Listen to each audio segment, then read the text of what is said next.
அனைவருக்கும் வணக்கம். திருநெல்வேலி ஜோதிடர் சொக்கலிங்கம் என்ற யூடியூப் சேனல் அது வரைக்கும் 1000க்கும் மேற்பட்ட பேர்களுக்குள்ள பலங்கள் பதிஞ்சிருக்கிறேன். ஸோ இந்த சேனலை சப்ஸ்கிரைப் பண்ணிவிட்டு ஹோம் பேஜில் போய் வீடியோஸில் பார்த்து அந்தந்த பேருக்குடையவங்க உங்கள் பேர்களுக்குள்ள பலங்கள் தெரிஞ்சுக்கோங்க.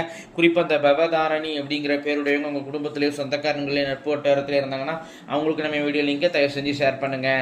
நிறைய நண்பர்கள் ஜோதிடத்தை மேல் பற்றுக்கொண்டு நிறைய இடங்களில் ஜோதிடம் படிச்சுமே ஒரு ஜாதகத்தை கையில் கொடுத்த பலன் சொல்ல திணறக்கூடிய ஜோதிட நண்பர்களுக்கும் ஏற்கனவே ஜோதிட தொழிலாக பார்த்துக்கிட்டு இருக்கிற ஜோதிட நண்பர்களுக்கும் ஜோதிட பரிகார புத்தகங்கள் மக்கள் மத்தியில் நீங்கள் தைரியமும் துல்லியமும் பலன் சொல்ல உதவும். என்னுடைய ஜோதிட பரிகார புத்தகங்கள் லிஸ்ட்டை பிறப்பாங்க. ஸ்க்ரீனை ஸ்க்ரோலாக கூடிய டெலிகிராம் நம்பருக்கு மெசேஜ் பண்ணிங்க அப்படின்னா என்னுடைய புத்தகங்களுடைய லிஸ்ட் விளக்கங்கள் இந்த தரேன் பார்த்துட்டு தேவையான புத்தகங்கள் வாங்கிக்கிடலாம்.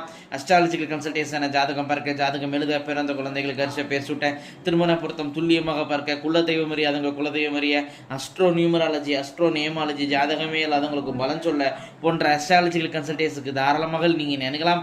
குறைந்த குரு தட்சணையில் தரமான ஆலோசனைகள் வழங்கப்படும். நேரில் வரணுங்கிற அவசியம் கிடையாதுங்க, ஃபோன்லேயே பலன் சொல்லிடுவேன். சரிங்க, இன்றைக்கி பதிவுக்குள்ளே போவோம். பவதாரணி என்ற பேருக்கான 50 வகையான நேமாலஜி பலன்களை பார்ப்போம். ஃபஸ்ட்டு பாயிண்ட்டு அழகானவங்களாக இருப்பீங்க. 2வது பாயிண்ட் அட்ராக்டிவான தோற்றம் உண்டு. 3வது பாயிண்ட்டு நல்ல கற்பனை வளம் உங்களுக்கு உண்டுங்க. 4வது பாயிண்ட்டு மேக்கப் பிரியராக இருப்பீங்க.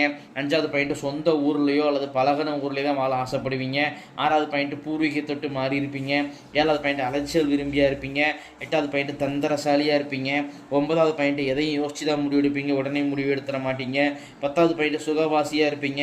11வது பாயிண்ட்டு உங்கள் சுகத்துக்கு தான் ஃபஸ்ட்டு ப்ரிஃபரன்ஸ் கொடுப்பீங்க. 12வது பாயிண்ட்டு சிரிச்ச முகமாக இருப்பீங்க. 13வது பாயிண்ட்டு நகைச்சுவை பிரியராக இருப்பீங்க. 14வது பாயிண்ட்டு அவ்வளோ சீக்கிரம் ஒருத்தர் பேச்சு நீங்கள் நம்பிட மாட்டீங்க. 15வது பாயிண்ட்டு சொந்தக்காரங்க பகையாவாங்க. 16வது பாயிண்ட்டு அம்மா சொல் பேச்சு கேட்டு நடப்பீங்க. 17வது பாயிண்ட்டு அம்மாவுக்கு வந்து யூரினரி பிரச்சனை அல்லது ஹிரேனியா அல்லது கல்லடைப்பால் அவதிப்படுவாங்க. 18வது பாயிண்ட்டு எந்த ஒரு விஷயத்துலையும் நீங்கள் கௌரவம் பார்ப்பீங்க. 19வது பாயிண்ட் அப்பா வந்து அவர் கூட பிறந்த உடன்பிறப்பை பேச்சோட தரம் விலைக்கு வச்சிருப்பாரு. 20வது பாயிண்ட் அப்பா வந்து திரித்தரப்பணமே சரியாக கொடுத்துருக்க மாட்டார். ஸோ அதை பித்ரு சாபவங்க அவசியம் திரித்தரப்பணங்கள் கொடுக்கணும். 21வது பாயிண்ட் அப்பா வந்து டாமினேட்டடாக இருப்பார். 22வது பாயிண்ட் அப்பா வந்து புகழ் மிக்கவராக இருப்பார். 23வது பாயிண்ட் உங்களுக்கு காஸ்ட்லியான காரு காஸ்ட்லியான வீடு அமையும். 24வது பாயிண்ட் தாய்மாமா உறவு பகையாகும். 25வது பாயிண்ட் மில்க் ஸ்வீட்ஸு மில்க் ஐட்டம்ஸ்லாம் ரொம்ப விரும்பி சாப்பிடுவீங்க. 26வது பாயிண்ட் கேஸ்ட்ரிக் ப்ராப்ளம் உங்களுக்கு உண்டு. 27வது பாயிண்ட் ஸ்கின் டிசீஸ் பிரச்சனை உண்டுங்க. 28வது பாயிண்ட் எந்த ஒரு விஷயத்துலையும் ஸ்டெடி மைண்டுங்கிறதே இருக்காதுங்க, நிலையான முடிவு உங்களால் எடுக்க முடியாது. 29வது பாயிண்ட் வேலையில் ஒர்க்லோடு உங்களுக்கு அதிகமாக இருக்கும். 30வது பாயிண்ட் நண்பனே பகையாயிருவாங்க, பழகினவங்களே எதிரியாயிருவாங்க. 31வது பாயிண்ட் கேல்குலேட்டிவ் மைண்டு, கணக்கு பார்க்கக்கூடிய குணம் உங்கள்கிட்ட உண்டுங்க. 32வது பாயிண்ட் ஜோதிடம் ஆன்மீகத்தில் உங்களுக்கு ஆர்வம் ஈடுபாடு அதிகமாக இருக்கும். 33வது பாயிண்ட் தூக்கம் சரியாகி வராது.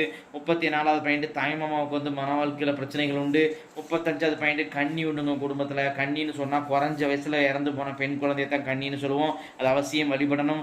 கன்னி தேவதை வழிபாட்டு முறைகள் A to Z அப்படிங்கிற ஒரு புத்தகம் போட்டிருக்கிறேன். என்னுடைய டெலிகிராம் நம்பருக்கு தொடர்பு கொண்டீங்கன்னா அந்த புத்தகத்தை நீங்கள் வாங்கிக்கிடலாம். அதன்படி நீங்கள் இந்த கன்னி வழிபாடு பண்ணுங்கள். கண்டிப்பாக உங்களுக்கு துணையாக தெய்வமாக இருப்பாங்க குடும்பத்தில் இறந்து போன பெண் குழந்தை.